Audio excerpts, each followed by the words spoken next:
서학개미의 꿈은 미국 주식시장에서의 수익이겠죠? 현재 미국 증시 흐름부터 이슈까지 한 큐에 해결해보는 시간입니다. 먼저 3대 지수 상황부터 살펴보도록 하겠습니다. 다우존스 지수 오늘 0.16% 떨어지면서 41,885선 지나가고 있고요. 어제도 하락세를 보였던 나스닥 지수, 오늘은 현재 0.54% 오르고 있습니다. 18,018선 지나갑니다. 끝으로 S&P 500 지수도 확인해 보도록 하겠습니다. 지금은 0.38% 상승 출발하면서 5,717선 지나가고 있습니다. 그렇다면 현재 미국 증시에서는 어떤 이슈가 핫하게 떠오르고 있을까요? 오늘은 전자공시생 장우진 팀장과 함께 이야기 나눠보도록 하겠습니다. 네, 현재 미국 증시에서 떠오르는 이슈나 투자자들이 주목해야 하는 일정이 있다면 어떤 게 있을까요? 네. 일단 주요 일정을 보면 오늘 발표됐던 지수는 8월 무역 수지가 있을 거고요. 그다음에 NFIB 소기업 낙관 지수가 있는데 이 두 지표는 현재로서는 크게 의미가 있는 지표들은 아닙니다.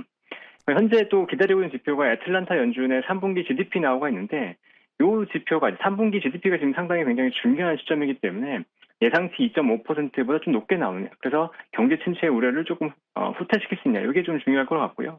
그다음에 라파엘 보스틱 애틀란타 총재 연설도 오늘 있는데 라파엘 보스틱 총재가 아무래도 매파다 보니까 최근에 경제 지표가 좀 호조를 보이고 있잖아요. 실업률도 그렇고 ISM 비제조업 지수도 그렇고 그러다 보니까 11월 이제 금리 인하가 과연 50bp는 이제 완전히 사라졌고 25bp냐 동기열이냐에 대한 얘기까지 나오고 있기 때문에 이 지표를 아마 이제 예측하는 데 있어서 라파엘 보스틱 총재의 연설이 굉장히 중요할 것으로 보고 있습니다.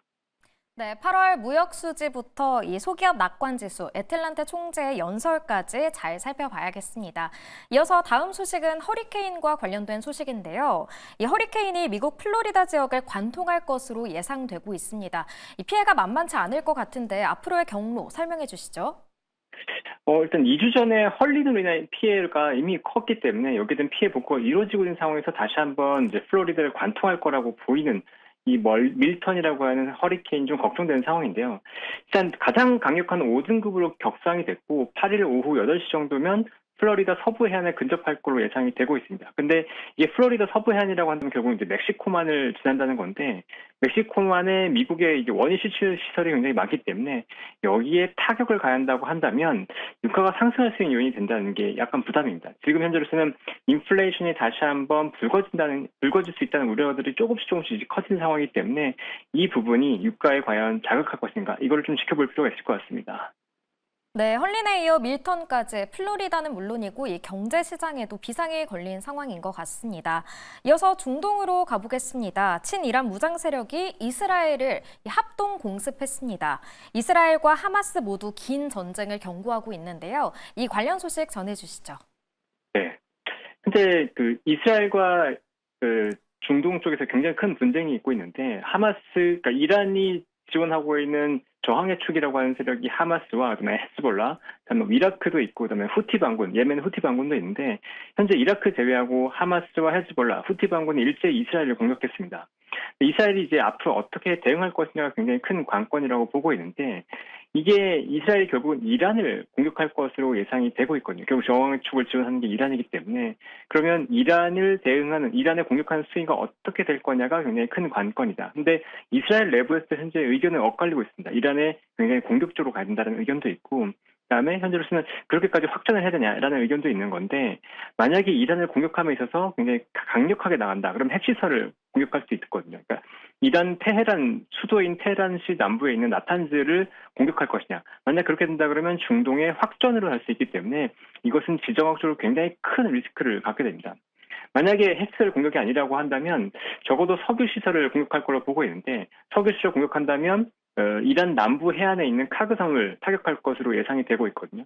이란의 석유 수출의 한 90%를 담당하고 있는 게 카그섬이기 때문에 만약에 여기를 타격한다 그러면 유가가 굉장히 칠 수 있다는 우려가 있습니다. 그래서 어제 77달러까지 유가가 올랐던 것도 이 이란의 석유 시설을 타격할 것이라는 우려가 굉장히 컸다라고 볼 수 있기 때문에 이스라엘이 이란의 공격 수위를 어떤 식으로 조정할 것이냐 이걸 굉장히 주목해서 볼 필요가 있을 것 같습니다.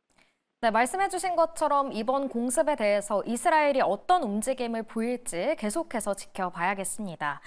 이어서 미국의 9월 고용 증가폭이 시장 예상치를 뛰어넘으면서 10년 만기 미 국채 금리가 크게 올랐습니다. 관련 내용도 자세하게 설명해 주시죠.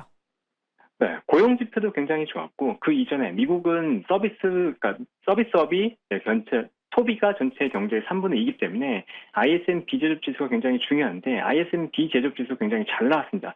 그러다 보니까 경기 침체에 대한 우려가 굉장히 크게 후퇴했거든요. 그 말은 미국 장기채에 대한 수요를 감소시키고 그로 인해서 장기채 금리가 올라가는 영향이 있는데 현재 다시 4%를 돌파했습니다. 미국채가 지금 인기가 없다는 게 보이는 거고요. 아까 말씀드린 것처럼 보스틱 총재가 이제 11월에 금리에 대한 전망을 어떻게 볼 것이냐 굉장히 중요하다고 말씀드린 것도 지금 고용 지표와 ISM 비제조업 지수가 굉장히 좋았기 때문이다라고 말씀드릴 수 있을 것 같고요. 만약에 이렇게 된다 그러면 인플레이션을 재점화에 대한 우려가 굉장히 커질 수 있습니다. 그러면 올해는 당장 11월에 25p, 12월에 25p 이거는 인하가 간다고 하더라도 내년 금리 인하의 속도에 대한 우려감이 다시 불거질 수 있거든요. 그렇기 때문에 앞으로의 고용 지표 플러스 지금 GDP 아까 3분기 GDP 말씀드렸던 것처럼 3분기 GDP에 대한 전망치 여기에 더해서 이제 유가가 지금 75불 위에서 유지가 되고 만약에 80달러를 넘어선다 그러면 굉장히 크게 이제 위협이 다가올 수 있기 때문에 이 지표를 같이 점검하면서 미국채 금리가 4% 좀 아래로 내려오는지 아니면 4% 위에서 계속 좀 있을지 이걸 좀 볼 필요가 있을 것 같습니다. 네, 다각적인 부분에서 앞으로 더 지켜봐야 할 것 같습니다. 이어서 미 대선 관련 소식도 살펴보도록 하겠습니다. 테슬라 최고 경영자 일론 머스크가 트럼프 전 대통령의 유세 현장에 나타났다고 하는데 어떤 지원을 하고 있는 건가요?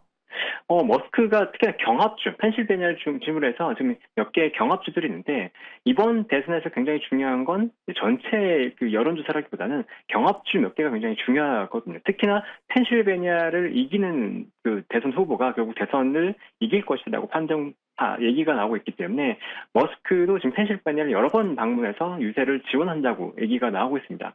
그래서 머스크가 펜실베니아를 지원을 하면서 본격적으로 트럼프의 지지율이 약간 올라가는 모습이 보이고 있거든요. 현재 여론조사에서는 아직은 해리스가 앞서고 있긴 한데 베팅 사이트를 보면 트럼프 쪽으로 확실히 몰리고 있습니다. 트럼프 쪽이 52.9%, 해리스가 46.7%로 트럼프가 조금 더 우위를 보이고 있는 지금 상황이 있고 여기에 최근에 이제 부통령 후보도 이제 토론이 있었죠. 그러니까 그 공화당 쪽의 벤스와 그다음에 민주당 쪽의 윌즈 이 두 번이 이제 토론을 벌였는데 원래라면 벤스 쪽이 좀 우파적이기 때문에 굉장히 좀 거친 토론을 할 거다라고 예상했었는데 오히려 벤스가 판정성을 거뒀어요. 그래서 전반적으로 지금 트럼프 쪽이 오히려 좀 승기를 잡아가고 있고 현재 전체 지지율은 뒤지고 있지만 샤이 트럼프를 감안할 때 지난 클린턴과의 대결에서 마찬가지였지만 이 펜실베니아 이런 경합주에서 트럼프가 여론조사에서는 한 2%, 3%포인트 진다고 하더라도 결과적으로는 오히려 승리를 가져왔거든요. 그래서 해리스가 지금 클린턴 때보다도 우위를 가져가지 못하고 있는 상황이기 때문에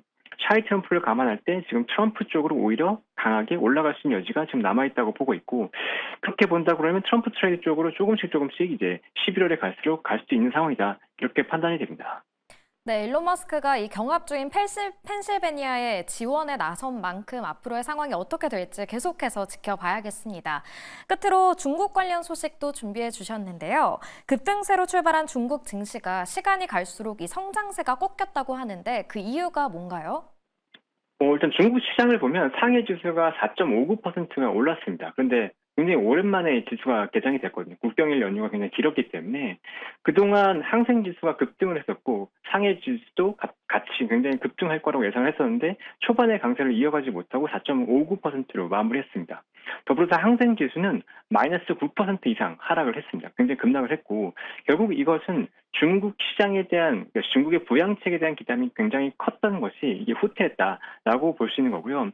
현재 시장이 기다리고 있던 추가적인 대규모 시장 부양책이 지금 부재하기 때문에 중국 관련주들은 일단은 소강 상태로 갈 것으로 보이고 있고 앞으로는 실제 중국의 부양책이 뒤로 오면서 그 관련된 실적들이 연결되는 주식을 중심으로 해서 아마 상승으로 가지 않을까 이렇게 보고 있습니다.